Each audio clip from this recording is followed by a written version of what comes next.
반복되지 않는 예배라는 제목으로 하나님의 말씀을 증거하도록 하겠습니다. 몇 년 전에 CNBC에서 보도했던 기사인데요.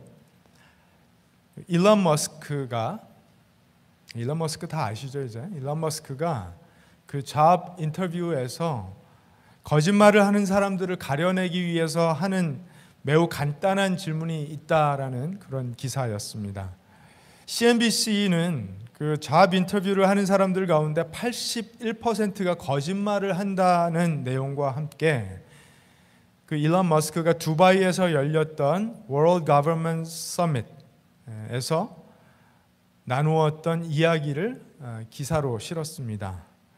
일론 머스크가 거짓말쟁이를 구별해내기 위해 잡 인터뷰에서 하는 질문은 당신이 삶에서 직면했던 가장 어려운 문제는 무엇이었으며 그 문제를 어떻게 해결했는가였습니다. 그가 이런 질문을 했던 이유는 직장이나 또 일상에서 어려운 문제를 직면했을 때 그때야말로 정말로 그 문제에 대한 주인의식을 가지고 실제로 문제를 해결하기 위해서 애쓰기 때문에 그 상황을 정말로 감당해 본 사람만이 문제 해결의 과정에 대한 현실감, 또 구체성, 그 디테일을 이야기할 수 있기 때문에 이런 질문을 한다고 합니다. 이 질문을 하고 그 답변을 듣다 보면 그 인터뷰를 받는 사람이 정말로 문제를 해결했던 사람인지 아니면 문제를 해결하는 신용만 했던 사람인지 알 수 있더라는 것입니다. 저는 이 기사를 읽으면서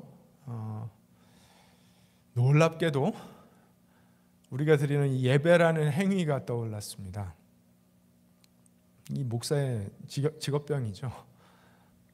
우리 예배의 행위, 이걸 우리는 예수 그리스도를 믿기 시작한 후 죽을 때까지 평생 거의 매 주일 한 번 내지 두 번 혹은 그 이상까지도 반복을 합니다. 우리는 스스로 하나님께 올려드리는 예배가 우리 인생의 가장 중요한 일이라고 부릅니다. 쉽게 얘기하죠. 예배보다 더 중요한 일은 없다. 왜냐하면 예배 가운데 우리는 하나님을 깊이 만나고 하나님의 은혜를 체험하고 하나님께서 들려주신 음성을 듣고 또 하나님께서 원하시는 삶으로의 방향을 결정하기 때문에 예배만큼 우리의 삶에 큰 영향을 끼치는 것이 없다라고 쉽게 이야기를 합니다.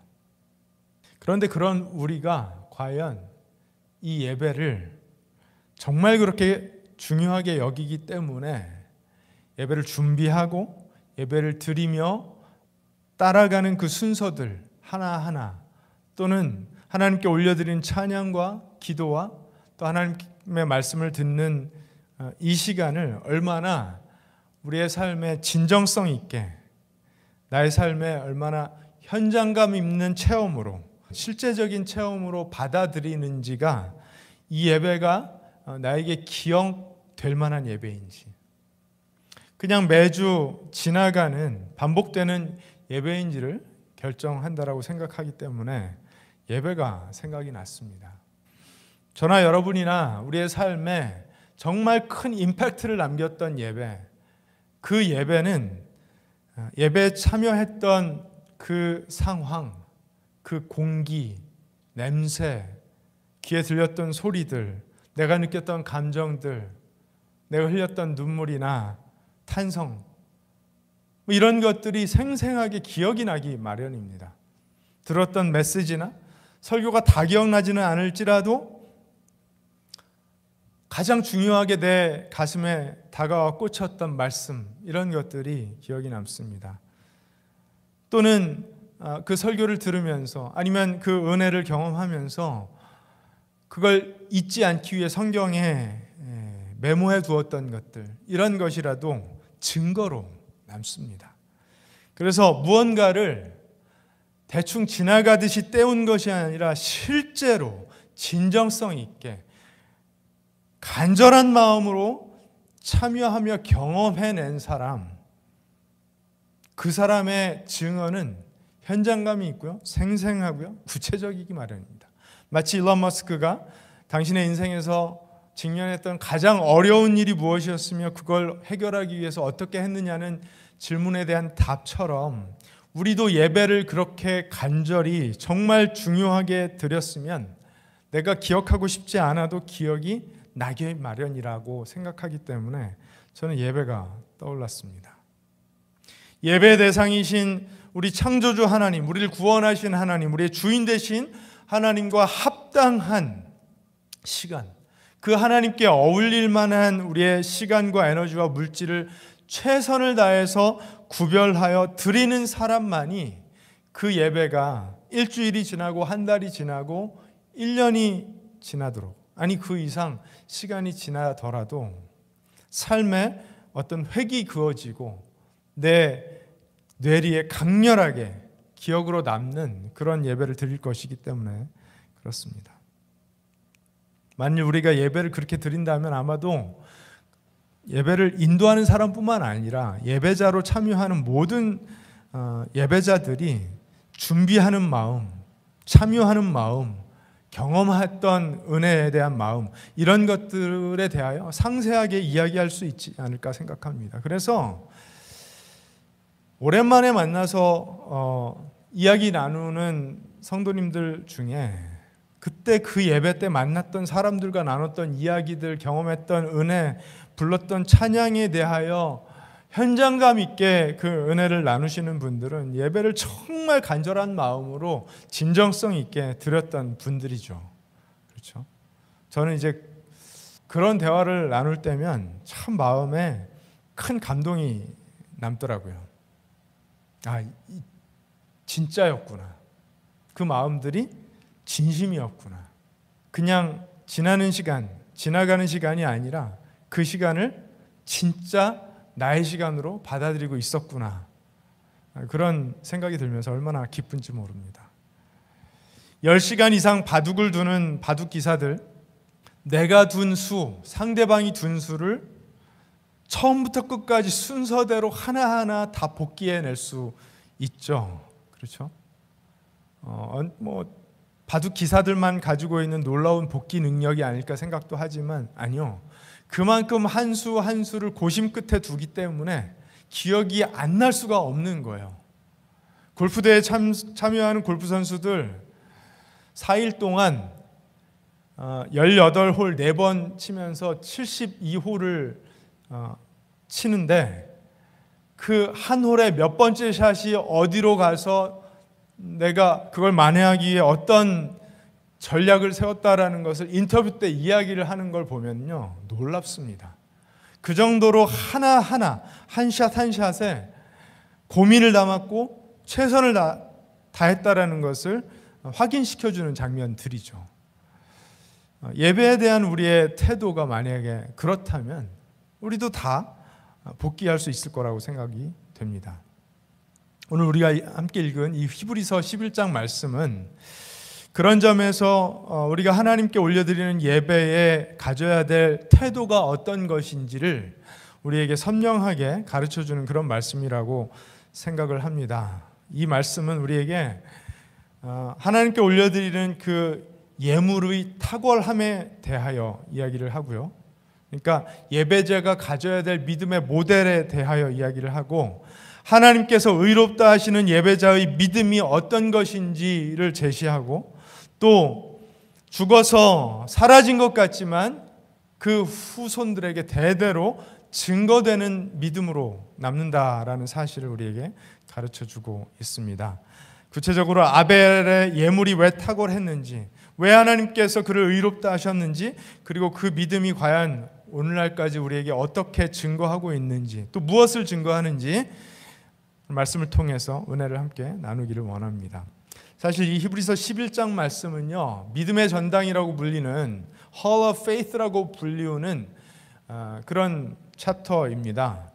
수많은 믿음의 선조들이, 조상들이 어떤 믿음을 보였는지, 그 믿음이 어떻게 증거되었는지를 짧게 기록한 그런 챕터인데, 히브리서 기자가 이 챕터를 11장에 이렇게 기록한 것은 뿔뿔이 흩어져서 큰 박해를 받고 있었던 히브리인들, 유대인들이 이 히브리서 전반부에 보면 그 누구와 비교하여도 탁월하신 예수 그리스도를 다시 한번 바라보고 믿음의 삶을 살아야 되는데, 이제 히브리서 후반부에는 믿음으로 사는 삶이 어떤 것인지를 증거하고 있거든요.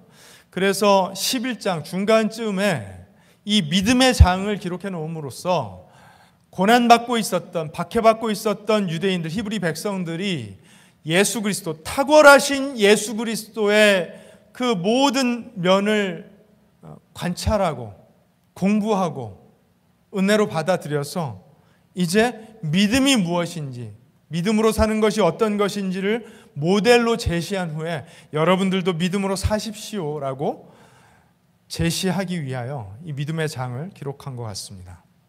거기서 특별히 이 아벨의 믿음에 관한 예는 우리에게 예배의 모델을 제시하고 있는 것입니다.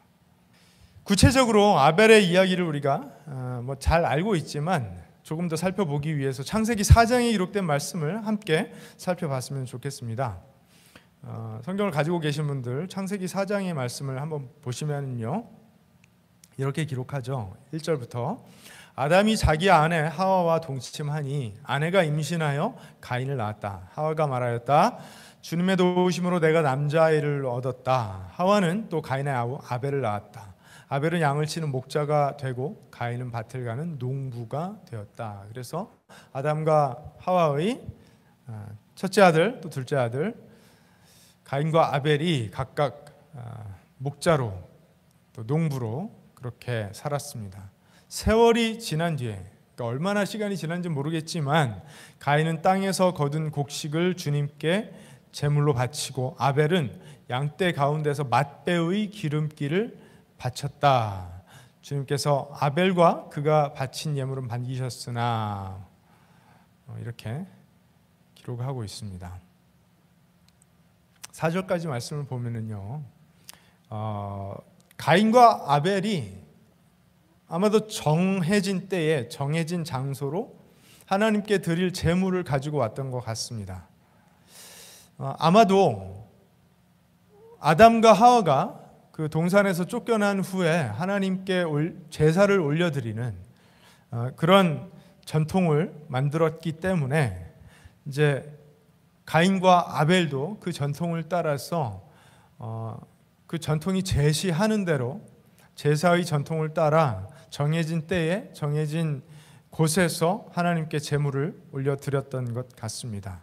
그러니까 얼마만큼 구체적으로 제사에 관한 규율, 그러니까 법이 정해져 있었는지는 우리는 알 수가 없어요. 그것에 근거해서 이 말씀을 해석하기는 어렵지만 적어도 그들이 하나님께 제사를 올려드리는 삶을 살고 있었다라는 것은 확인할 수가 있습니다. 하나님께 제사를 올려드린다는 것은 결국 하나님을 인정하고 자신들의 삶이 하나님 덕분이라는 걸, 하나님의 은혜 때문이라는 것을 인정하기 때문에 마땅히 하나님께 드려야 될 구별된 제물을 드렸던 것으로 볼 수 있습니다. 이것은 마치 우리가 오늘날 그리스도께 받은 그 은혜에 감사하여 우리의 창조주 되시고 아버지 되신 하나님을 깊이 만나기 위해 하나님께 구별된 시간, 구별된 장소에서 구별된 마음으로 하나님께 나아가는 이 예배의 시간을 가지는 것과 비슷하다고 볼 수가 있겠습니다. 그런데 가인은 거둔 곡식을 주님께 제물로 바쳤고 아벨은 양떼 가운데서 맛배의 기름, 그러니까 첫 번째 새끼의 그 포션 중에 가장 기름기 있는 부분, 그러니까 가장 귀한 것을 바쳤던 것이죠. 가장 귀한 것을 고르고 골라서 하나님께 올려드렸습니다. 그랬더니 하나님께서 아벨과 그의 바친 제물은 반기셨으나 가인과 그가 바친 제물은 반기지 않으셨습니다. 아마도 아벨의 제물은 받으셨던 증거로 불살라졌을 가능성이 높다라고 생각할 수 있습니다. 어떤 경로를 통해 하나님께서 받으셨고 받으시지 않았고를 그들이 확인했는지는 모르겠지만 그걸 그들이 확인할 수가 있었던 거예요. 여러분, 그런데 하나님께서 아벨과 그의 제물은 받으시고 가인과 그의 제물을 받지 않으신 이유는 무엇이었을까요? 이제 때와 장소가 정해져 있었고요. 제물을 드리는 제사의 어떤 형식이 정해져 있었고, 제물의 내용물도 어쩌면 그 형식이 정해져 있었을 수도 있습니다. 그래서 이미 하나님께서 모세를 통해 제사의 율법을 가르쳐 주시기 전에 아담과 하와는 짐승의 피를 흘려서 자신들의 죄를 커버하는, 그러니까 덮는 그런 제사의 어떤 전통, 형식을 갖추고 있었을 수도 있지만 아닐 수도 있잖아요. 그렇죠? 정확하게 알 수는 없어요. 많은 분들이 하나님께서 동물의 피를 흘려 죽이시고 그 가죽옷을 아담과 하와에게 입히신 것으로 보아서 피를 흘려, 그러니까 생명을 대가로 치루어서 죄를 가리워 주셨던 것이 이미 어떤 제법으로 정해져 있었던 것이 아니냐, 이렇게 추측을 하기도 하는데 본문이 그것을 명확하게 이야기하고 있지는 않기 때문에 그것만을 우리가 근거로 삼기는 어렵다라고 저는 생각을 합니다. 그런데 아벨이 만약에 형식이 있었다고 가정한다면요, 아벨이 형식을 지켰다고 그가 진심이었다라는 것을 언제나 증명할 수 있다라고 생각하지는 않습니다. 예를 들어서 제물을 헌금으로 치환했을 때 우리가 하나님께 헌금을 드리기만 했다고 해서 정성스럽게 다림질을 하고, 예전에 우리 그 믿음의 선배들이 그렇게 했다고 하더라고요. 현금을 드렸기 때문에 현금을 다림질을 하고 정성스럽게 봉투에 넣어서 그걸 드렸기 때문에 그건 진심이었고, 당일날 아침에 급하게 이제 헌금 봉투에 뭘 넣어서, 아니면 오늘날 이제 우리는 지금 그 일렉트로닉으로 하죠. 그렇게 하면 진심이 아니라고 말하기는 어렵지 않습니까? 형식을 지켰기 때문에만 진심이라고 이야기할 수는 없지만, 그러나 진심이 없는 형식에도 능력은 없고 형식이 없는 진심에도 능력을 발견하기는 어렵다라고 생각합니다. 이해되셨나요? 진심이 없는 형식, 그러니까 마음은 없는데 형식이 정해져 있기 때문에 그것만 따라간다면 거기에는 진심은 없죠. 능력이 없습니다. 그런데 형식이 아예 없는 진심 있잖아요. 형식을 하나도 따지지 않고 아예 마음만 있으면 되지 하고 파자마 차림으로 예배 자리에 와서 아무렇게나 누워서 예배를 드린다. 그건 이제 형식이 완전히 없고 형식을 완전히 무시하는 건데 거기에 능력이 있을까요? 아니요. 거기에도 능력이 있다라고 말하기는 어려울 것 같습니다. 왜요? 만약에 우리에게 진심이 있다면 어느 정도 정해진 형식을 내가 따라가려는 겸손함과 진정성이 있기 때문에 그랬습니다. 그러면 아벨이 드린 제물에 진심이 있었다라는 것, 그가 기꺼이 그 형식을 쫓아갈 만한 진심이 있었다라는 것을 우리는 뭘로 볼 수 있을까요? 가만히 보니까 말씀에 아벨은 맛배를 골랐고 그 가운데 가장 기름진 포션, fat portion, finest portion을 구별하였다라고 성경이 기록하고 있어요. 반면에 가인은 거둔 곡식을 주님께 제물로 바쳤다, 이렇게 심플하게 기록을 하고 있습니다. 만약에 가인이 거둔 곡식을 주님께 드렸다라는 그 표현과 평행 구조로 아벨의 행위를 기록하려면 아벨이 자기가 기른 양 가운데 한 마리를 주님께 드렸다, 이렇게 얘기했어야죠. 그런데 맛배를 골라서 가장 귀한, 가장 기름진 것을 구별하였다라고 기록하는 것으로 보아서 준비의 과정부터 달랐다라는 것을 우리가 추정할 수가 있습니다. 여러분, 무언가를 정말 중요하게 생각하면 반드시 준비하게 되어 있습니다. 반드시 준비하게 되어 있어요. 직장을 이제 새로 처음 얻게 되어서 첫 출근을 하는 날을 한번 생각해 보시기 바랍니다. 아니면 비즈니스를 오픈해서 이제 첫날 딱 그랜드 오프닝을 하는 거예요. 그날을 준비한다라고 한번 생각해 보시기 바랍니다. 그 대충 할 수 있을까요? 대충 하는 거는 그냥 망할 걸 각오하겠다라는 거잖아요. 직장에서 해고당할 걸 각오하겠다라는 거잖아요. 아니 그 직장이 너무 소중해서 잘 해보고 싶은 사람, 사업체를 오픈하면서 그 사업체를 정말 잘 운영해 보고 싶은 사람 어떻게 할까요?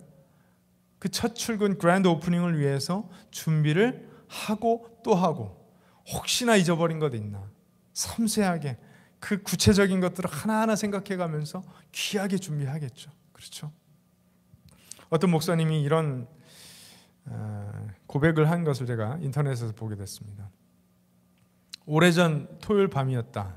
저녁 식사를 마치고 다시 서재로 가려는데 마침 아이들이 컴퓨터로 오락을 즐기고 있었다. 나도 아이들 틈에 끼어서 잠시 오락을 즐겼다. 고작 15분 정도였다.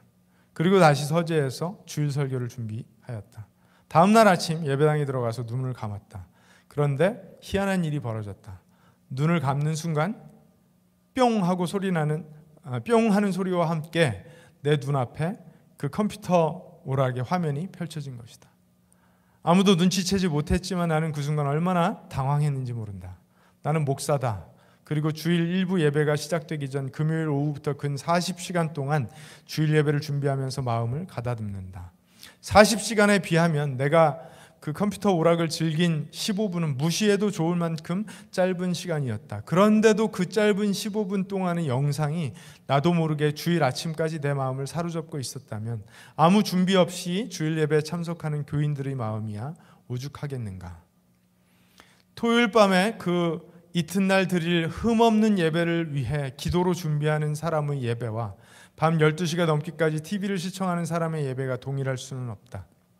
예배 시간 전에 미리 예배당에 나와 기도로 예배를 시작하는 사람의 예배와 예배가 시작되는 허겁지겁 달려와서 예배에 참석하는 사람의 예배가 동일할 수 없다.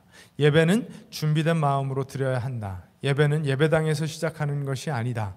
예배는 그대가 그대의 집에서 예배를 준비하는 순간부터 시작된다. 이 글을 읽는데 참 마음에 많이 찔리더라고요. 나의 준비는 어떠한가? 우리가 비록 소박하게 드리는 예배이지만 설교를 준비하여 전하는 설교자로서 나는 그런 방해들까지 세세하게 세밀하게 고려해서 준비하고 있는가, 그런 생각이 드니까 하나님 앞에 너무 창피하더라고요.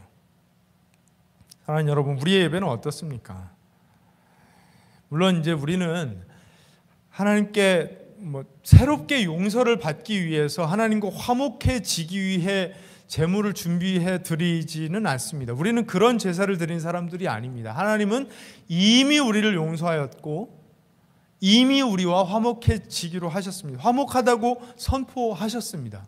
그래서 얼마든지 그 하나님의 은혜를 신뢰하여서 그냥 마음껏 하나님께 나아갈 수 있습니다.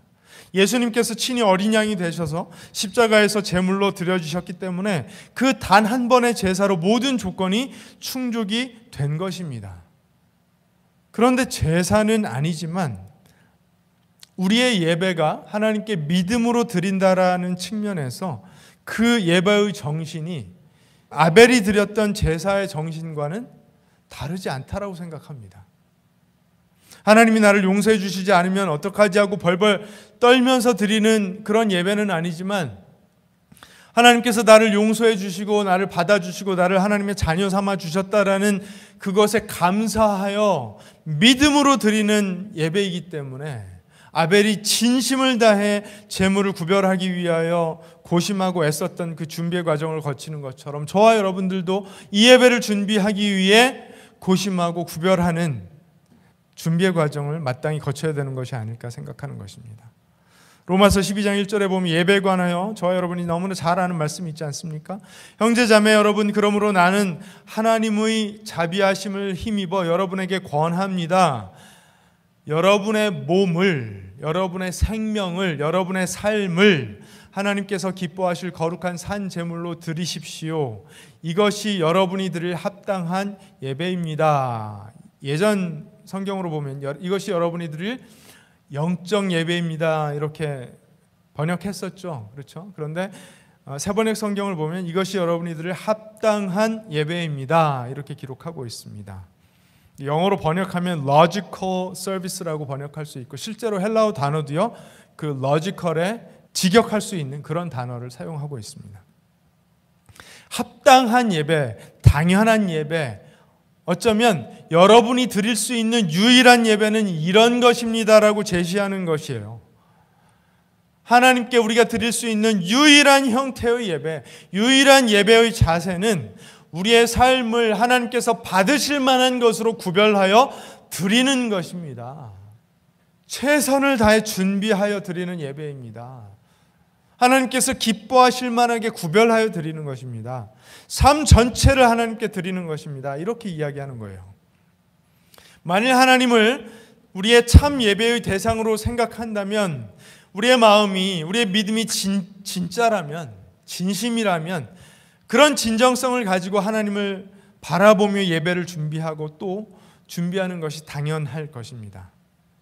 왜냐하면 하나님은 우리가 그렇게 캐주얼한 마음으로 드리는 예배를 받으실 만한 분이 아니기 때문에 그럴 것입니다. 물론 주님은 우리의 친구 되어 주셨어요. 그렇죠? 친구처럼 언제나 어떤 상황에서나 스스럼 없이 주님께 나아가 우리의 모든 고민과 어려움과 우리의 걱정들을 나누고 수다 떨 수 있는 그런 분이 되어 주셨어요. 그러나 그렇다고 해서 우리의 예배가, 하나님께 드리는 예배가 그렇게 언제나 사사로이 드릴 수 있는 예배는 아니라는 말씀이에요. 하나님께 우리의 지정의를 구별하여 드리고 충분한 시간과 충분한 에너지와 충분한 은사와 물질을 진실되게 정성스럽게 구별하여 드리지 않는다면 우리는 구별된 예배를 드렸다라고 하기는 어려울 것 같아요. 그렇게 우리의 심혈을 기울여 준비하고 구별한 예배를 드린다면 그 예배는 진심의 예배, 진짜의 예배, 그래서 그 디테일이 기억날 만한 예배가 될 것입니다. 하루가 지나고 이틀이 지나고 일주일이 지나도, 어쩌면 한 달이 지나고 1년이 지나도 기억이 될 만한 예배가 될 거라고 생각합니다. 물론 제가 우리가 1년 동안 드리는 52주의 예배가 언제나 늘 기억나야 한다라고 억지 부리는 것이 아니에요. 더 기억나는 예배가 있고 덜 기억나는 예배가 있어요. 기억이 잘 안 나는 예배가 많죠. 그러나 만약에 우리가 그 정도로 진심으로 구별된 준비된 마음으로 예배를 드린다면 당장 내일 월요일 날 내가 어저께 어떤 예배를 드렸지? 도무지 기억이 나지 않는, 마치 어저께 먹은 점심이 기억나지 않는 것 같은 그런 예배로 남을 수는 없다는 아주 소박한 억지를 부려보는 것입니다. 사실 어저께 먹은 점심이 뭐였는지 잘 기억이 안 나요, 제가. 그런데 우리의 예배가 그렇게 되면 안 되지 않습니까? 내가 어떤 마음이었는지, 하나님께서 어떤 은혜를 주셨는지 기억이 나야 그 은혜를 가지고 한 주를 살아갈 것 아니겠습니까?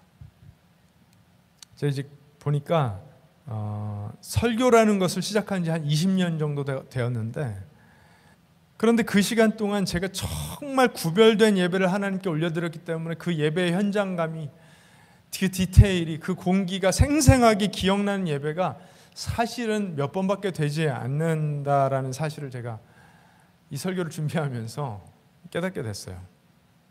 그런데 제가 신학을 결심하고 캘리포니아에서 달라스로 이사 오기 전에 한 사람의 평범한 예배자로서 하나님 앞에 드렸던 예배의 현장들, 제가 샌디에고에서 예배를 드렸을 때, 또 그 캠퍼스 크루세이드를 섬기면서 거기서 드렸던 예배들, 또 오렌지 카운티로 이사 와서 거기서 드렸던 예배에 많은 감격들이 있었거든요.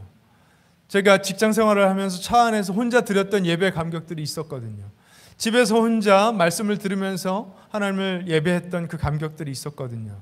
그런 것들이 굉장히 강력하게 저의 삶에 영향을 끼쳐와서 아직도 기억이 남는 메시지들이 있고 예배 현장들이 있어서 그때 당시에는 신학을 결심하고 달라스로 이사까지 오게 되었었는데, 그런데 설교를 시작하면서 일주일을 이 설교 준비하는 데 부담으로 사용하다 보니까 이게 예배가 일이 되기도 하더라고요. 이게 정말 안 좋은 거죠. 너무 안타까운 것이죠. 그러니까 실제로 예배 가운데 경험했던 그 감격과 디테일은 잘 기억이 나지 않고 설교를 왜 더 준비하지 못했을까 후회가 많이 남고요.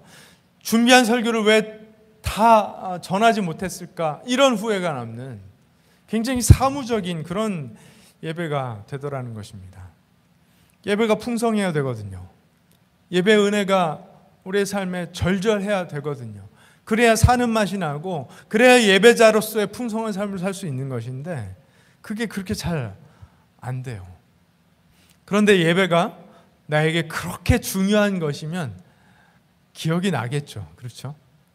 제 아내의 경우에는 이제 과거 학생 때 맨날 이제 그 얘기 하는데 학생 때 대학교 때 리사이틀 준비하면서 얼마나 연습을 열심히 했는지 그 연습실에서의 시간이 어떠했는지 저나 아이들에게 아주 생생하게 현장감 있게 그 기억들을 이야기를 합니다. 또는 이제 뭐 어쩌면 남편이 굉장히 값비싼 선물을 아무 이유 없이 갑자기 해주었을 때 그런 기억들이 되게 기분이 좋겠죠. 아마 초 단위로 기억이 날 거라고 생각이 됩니다.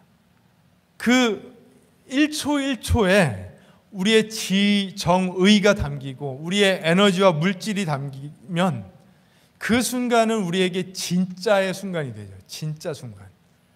그냥 지나가서 사라지고 없어지는 인생의 무의미한 순간들이 아니라 그 순간은 내가 살아있음이 실감이 되고 나의 느낌이 생생하게 기억이 남고 나의 태도가 어땠는지 어떤 소망이 있었는지 어떤 기대감이 있었는지 어떤 감동이 있었는지가 생생하게 기억이 납니다.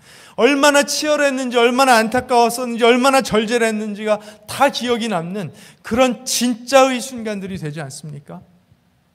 일론 머스크가 인터뷰를 하는 사람에게 물어보는 그 상황들 그게 그거잖아요. 당신의 삶에 정말로 어려운 일이 있었을 때 어떤 태도로 그 어려운 문제를 직면했고 어떻게 풀어나갔는지 다른 말로 하면 당신은 그 문제를 대함에 있어서 진짜였는지 가짜였는지를 물어보는 거잖아요. 여러분 우리의 삶에 그렇게 진짜인 순간들이 있어요. 우리가 만나는 모든 사람들을 우리가 다 진실되게 진심으로 최선을 다해 대하지는 않지만 어떤 사람들은 나의 삶이 너무 소중하고 그 순간이 너무 절절하고 귀해서 내가 정말 진심을 다해 진짜로 대했던 때가 있지 않습니까? 그러면 기억이 나요. 그 사람의 얼굴 표정, 말투, 그 상황, 그 온도, 입었던 옷 이런 것들이 기억이 나기 마련이라는 것입니다. 하나님께서 저와 여러분의 예배가 진짜인지 가짜인지 어떻게 구별하신다고요? 아벨이 드렸던 제물을 보시는 것처럼 우리가 하나님께 드리는 것을 보신다라고요. 꼭 돈을 이야기하는 것이 아닙니다. 헌금을 이야기하는 것이 아닙니다. 그 예배를 준비하기 위해 우리 안에 가지고 있었던 마음가짐을 말씀드리는 거예요. 준비하느라 소비한 시간과 에너지와 물질, 나의 진짜 됨을 보신다라는 거예요. 그 두렵고 떨리는 마음을 보신다라고요. 그 디테일이 다 기억이 날 정도로 생생한 예배가 되어서 능력이 금방 사라져 없어지는 예배가 아니라 한 주를 살아가는 동안에 생생하게 내 안에 샘솟는 나의 삶을 지탱하고 이끌어가는 그런 예배가 된다는 것입니다. 사랑하는 여러분, 하나님은 우리의 최선을 받으시기에 합당하신 분이십니다. 아멘이시죠? 우리의 최선이 언제나 대단해서가 아니라 아들을 내어주신 하나님의 그 사랑을 생각하면 최선 외에는 다른 것을 하나님께 드리는 것이 말이 되지 않기 때문에 바울은 로마서 12장 1절에 여러분이 드릴 합당한 예배, 유일한 예배는 온전히 여러분의 삶을 구별하여 드리는 것밖에는 없습니다라고 말하고 있는 거예요. 그래서 우리가 드리는 예배가 삶이 되어야 되고 우리의 삶이 예배가 되어야 될 줄로 믿습니다. 그래서 소위 이야기하는 예배에 목숨을 걸어야 됩니다. 다소 과격하고 지나친 과장 같은 이야기이지만 사실은 그게 맞아요. 목숨을 건다는 것은 나의 삶의 최선, 나의 삶의 모든 것이 예배에 걸려 있어야 그 예배가 나에게 생동감 있고 생명력 있고 현장감 있게 구체적이게 다가올 수밖에 없다라는 거겠죠. 그냥 시간이 되고 상황이 되면 드리는 예배가 아니라는 거죠. 나의 삶의 짜투리로, 남은 찌꺼기로 드리는 예배가 돼서는 절대 안 된다는 것입니다. 아무 진심이 담기지 않은 그저 형식과 행위만을 반복하는 예배 될 수가 없다라는 것입니다. 왜냐하면 여러분, 우리가 무언가를 최선을 다해서 하면요, 그건 절대로 반복될 수가 없어요. 저희 아이들이 이제 학교에서 크로스 컨트리 달리기를 하는 달리기 선수들인데, 저 아이들이 최선을 다해 그 경기에 임하면요, 달리고 나서 기진맥진해서 토해요. 물도 제대로 못 마셔요. 왜냐하면 다 쏟았기 때문에. 그러면 이번 달에 다한 최선과 다음 달에 다하는 최선이 같을 수가 있을까요? 아니요. 그 최선은 단 한 번도 똑같을 수가 없어요. 절대로 반복할 수가 없습니다. 우리가 드리는 예배도 마찬가지라고 생각합니다. 만약에 최선을 다해 드리는 예배라면 그 예배는 반복될 수가 없는 예배예요. 그런데 그냥 시간이 되기 때문에 별 의미 두지 않고 지나가는, 주일날 그냥 당연히 지나가는 형식적인 사소한 그런 예배가 되면 그건 반복이 되죠. 왜냐하면 어차피 무의미한 것이니까 무의미함으로 반복되는 거예요. 가인의 예배를 받으시지 않고 아벨의 예배를 하나님께서 받으셨다라는 것은, 아벨이 하나님께 준비해 드린 제물이 아벨의 믿음, 아벨의 태도를 담아낸 제물이었기 때문인데, 그게 어떤 믿음, 어떤 태도였는지를 하나님께서 직접 드러내어 보이십니다. 5절에 보니까, 창세기 4장 5절에 보니까 가인과 그가 바친 제물은 반기지 않으셨다. 그래서 가인은 몹시 화가 나서 얼굴빛이 달라졌다. 가인이 화를 냈어요. 누구에게 화를 냈습니까? 하나님께 화를 냈습니다. 여러분, 만약에 가인이 하나님을 경외하는 마음으로 진심을 담아서 조심스럽고 두렵고 떨리는 마음으로 구별하여 제물을 드렸다면, 그런데도 만약에 하나님이 받으시지 않았다면, 사실 그건 하나님 마음이기 때문에 그렇죠. 얼마든지 하나님은 안 받으실 수도 있습니다. 하나님 마음이니까요. 그래서 만약에 하나님이 받지 않으셨다면 가인이 보였어야 될 당연한, 합당한, 올바른 태도는 뭐였을까요? 하나님, 저의 제물이 뭐가 잘못됐을까요? 하나님, 어떻게 하나님께서 받으실 만한 제물을 드릴 수 있을까요? 제가 어떤 실수를 교정하면 될까요? 어떻게 하면 될까요? 겸손하게 엎드려서 하나님께 구했겠죠. 그게 아니라 화를 냈어요. 화를 내야 된다면 당연히 하나님이 내셔야 되잖아요. 어떻게 이렇게 사사로운 마음으로 함부로 가볍게 나에게 바칠 제물을 가지고 나왔니? 하고 하나님이 화를 내셔야 되는데 가인이 화를 냈습니다. 그래서 하나님께서 이렇게 말씀하세요. 어찌하여 내가 화를 내느냐? 얼굴빛이 달라지는 까닭이 무엇이냐? 내가 올바른 일을 하였다면 어찌하여 얼굴빛이 달라지느냐? 내가 올바르지 못한 일을 하였으니 죄가 너의 문에 도사리고 앉아서 너를 지배하려고 한다. 너는 그 죄를 잘 다스려야 한다. 네가 나에게 올바른 예배를 드리지 않은 것은 너의 죄 때문이다. 어떤 죄 때문일까요? 하나님을 예배의 중심으로 경외하며 예배자로 서는 것이 아니라 그냥 지나가는 사소한 일로 생각했거나, 아니면 이렇게라도 내가 하나님을 예배하는 예배자로 서는 것이 얼마나 기특하고 대단한가, 나 중심적으로 생각하는 그 태도를 말씀하시는 것일 거예요. 하나님을 예배자로 생각한다면, 그래서 두렵고 떨리는 마음으로 제물을 드렸다면 화를 낼 것이 아니라 하나님 앞에 엎드려 올바른 방향을 구했어야죠. 욥처럼 느닷없이 모든 재산과 가족을 잃어버린 것도 아니잖아요. 그렇죠? 가인이 소중하게 생각하는 거 하나님께서 갑자기 다 뺏어가 버리신 것도 아니잖아요. 그런데도 하나님께 화를 냈어요. 왜 내 재물을 받지 않느냐고 화를 냈습니다. 아벨에게 질투를 느껴서 화를 냈습니다. 이것은 그가 하나님 중심적인 예배를 드린 것이 아니라 자기 중심적인 예배를 드렸다라는 사실을 보여주고 있는 거예요. 아벨은 가인과는 그 태도가, 그 마음의 중심이 근본적으로 달랐어요. 구별되어 있었어요. 그래서 히브리서 기자는 하나님께서 그의 제물을 받으시고 그를 의인이라고 선포해 주셨다라는 사실을 분명하게 짚어 말하고 있는 것입니다. 히브리서 10장에 보면은요, 나의 의인은 믿음으로 살 것이다. 그가 뒤로 물러서면 내 마음이 그를 기뻐하지 않을 것이다. 우리는 뒤로 물러나서 멸망할 사람들이 아니라 믿음을 가져 생명을 얻은 사람들입니다. 이렇게 선포했거든요. 의인들이라고 선포했어요. 믿음을 가졌기 때문에 의인이라고 선포했고, 아벨은 그런 믿음을 가지고 있었기 때문에 의인이었다라는 점을 분명하게 짚어주고 있습니다. 그래서 우리도 하나님 앞에 예배를 드리고 우리가 의인으로 인정받으려면 어떤 태도로 예배를 드려야 된다고요? 믿음 있는 태도로요. 하나님을 믿는 태도로요. 나를 믿는 태도가 아니라 내가 이렇게 헌금을 대단하게 준비했어. 아니면 내가 성경을 이번 주에 잔뜩 읽고 와서 예배를 드려. 시간에 늦지 않고 예배를 드리기 위해서 교회에 밀집부터 와서 준비하고 있었어. 나는 정말 멋진 예배자지. 나에게 도취되고 나에게 취해서 드리는 예배가 아니라 하나님을 너무나 사랑하고 하나님께 너무나 감사드리고 하나님을 너무나 경외하기 때문에 두렵고 떨리는 마음으로, 기쁜 마음으로, 기꺼이 자원하는 마음을 가지고 구별된 심령을 가지고 하나님 앞에 나오는 사람들.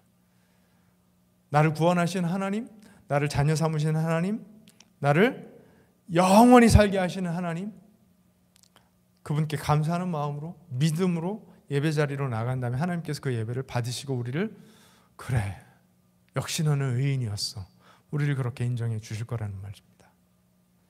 여러분, 누가 아벨을 복받은 사람이라고 할 수 있겠습니까? 그렇죠? 인간적으로 보면 제대로 꽃을 피워 보기도 전에 형한테 살인당한 너무 비련한 인생 아닙니까? 하나님께 예배 한번 잘 드렸다가 질투의 화신이 된 자기 형에게 맞아 죽은 너무나 슬픈 인생 아닙니까? 그런데 누가 그의 인생을 보고 그의 인생은 의롭고 복되고 아름답다 평가할 수 있겠냐는 거예요. 인간의 기준으로 보면 이건 너무 속상하고 슬프고 그런 인생이죠. 그런데 그의 믿음이 어떤 믿음입니까? 수천 년이 지난 오늘 바로 이 자리에서 예배를 드리는 저와 여러분에게 어떤 은혜를 끼치고 있습니까? 진짜 믿음 저런 것이구나. 진짜 예배는 아벨처럼 드려야 되는 것이구나 하고 그의 믿음이 우리 앞에 증거되고 있다는 거예요. 할렐루야. 죽었지만 죽지 않은 믿음이에요. 요한복음 4장에 보면 예수님께서 하나님을 예배하는 자는 영과 진리로 하나님 예배해야 된다고 말씀하셨습니다. 그러니까 매주일 예배 때 제가 선포하는 그 말씀인데, 인류 역사상 아벨은 바로 그 영과 진리로 드리는 예배를 첫 번째로 드린 사람이었다라고 우리가 볼 수 있어요. 아담과 하와도 에덴 동산을 쫓겨난 후에 하나님께 제사를 드렸겠지만 그들은 하나님의 하나님을 눈으로 본 사람이었잖아요. 동산에서 눈으로 본 사람들은요, 믿음으로 하나님을 예배할 필요가 없어요. 알기 때문에, 보았기 때문에 예배하는 것입니다.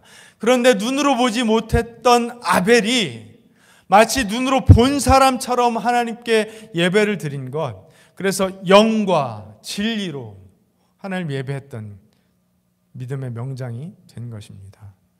이게 바로 믿음이라고 히브리서 기자는 우리에게 말하고 있는 것이며, 당시에 환난과 핍박, 그 박해로 인하여 여기저기 뿔뿔이 흩어져 있던 디아스포라 유대인들, 히브리인들에게 아벨의 믿음을 가지고 하나님께 올려드리는 예배를 계속해서 드리라고 권하고 있는 것입니다. 반면에 가인은 어떤 사람입니까? 인류 최초의 살인자로, 그것도 형제를, 동생을 죽인 살인자로 남게 되었습니다.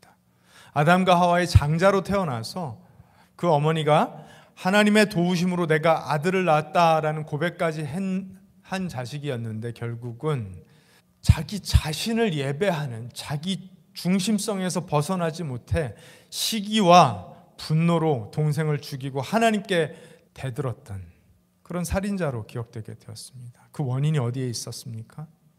하나님을 예배하지 않았기 때문에, 하나님을 경외하지 않았기 때문에. 그리스도 예수 안에서 하나님이 나를 받으셨다라는 것을 진실되게 믿는 사람은 하나님께 그런 영과 진리의 참된 예배를 드릴 수 있는 줄로 믿습니다.